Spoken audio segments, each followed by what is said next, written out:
મહિલાઓએ માસિક ધર્મમાં મંદિર, આશ્રમ વગેરે ધાર્મિક સ્થળોએ જવું જોઈએ કે નહીં, આ વિષય પર છેલ્લા કેટલાક વર્ષોથી ઘણા વિવાદો થયા છે. પણ સનાતનીઓ અને શાસ્ત્રોના જાણકારો જાણે છે કે આવું કરવું જરા પણ યોગ્ય નથી. માસિક ધર્મ દરમિયાન મહિલાઓના શરીરમાંથી નીકળતી તરંગો અશુદ્ધ મનાય છે. તેથી તે દિવસોમાં ખાસ નિયમોનું પાલન કરવાથી શારીરિક અને આધ્યાત્મિક શુદ્ધિ જળવાઈ રહે છે. પણ જો તે દિવસોમાં કોઈ કારણસર ભૂલથી કોઈ ધાર્મિક અશુદ્ધિ થઈ હોય, મહિલા જો સાધુ સંતની નજરમાં આવવાથી પોતાની બચાવી ન શકી હોય, તો તેના પ્રાયશ્ચિત રૂપે એક વ્રત કરવામાં આવે છે, જેનું નામ છે ઋષિ પંચમી. આ વ્રત ગણેશ ચતુર્થીના બીજા દિવસે આવે છે.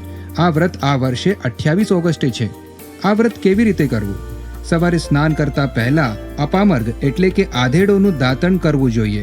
શરીર પર ગાયના છાણનો લેપ લગાવવો. જો શક્ય હોય તો કોઈ પવિત્ર નદીમાં 108 વાર ડૂબકી લગાવવી. નહીતર ઘરે જ 108 વાર હરિનામ લઈને સ્નાન કરવું. આ પછી માટી અથવા તાંબાના કળશની સ્થાપના કરવી. કળશ પાસે અષ્ટદલ કમળ બનાવવું.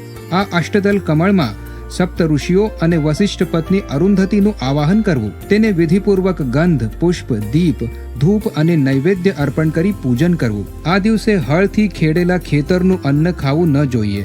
મરચા, મસાલા, મીઠું, ઘી, તેલ, ગોળ વગેરેનું સેવન વર્જિત છે. દિવસમાં ફક્ત એકવાર સાત્વિક ભોજન કરવું જોઈએ. આ દિવસે લાલ વસ્ત્રનું દાન કરવું ખાસ ફળદાયી માનવામાં આવે છે. દરેક મહિલાએ આ વ્રત શ્રદ્ધા અને વિધિપૂર્વક કરવું જોઈએ. આ ફક્ત શારીરિક અને માનસિક શુદ્ધિ જ નથી આપતું, પરંતુ આપણને ઋષિઓની સ્મૃતિ સાથે જોડાવાનો અવસર પણ આપે છે. આ વ્રત આત્મશુદ્ધિ, સંયમ અને શ્રદ્ધાનું પ્રતીક છે.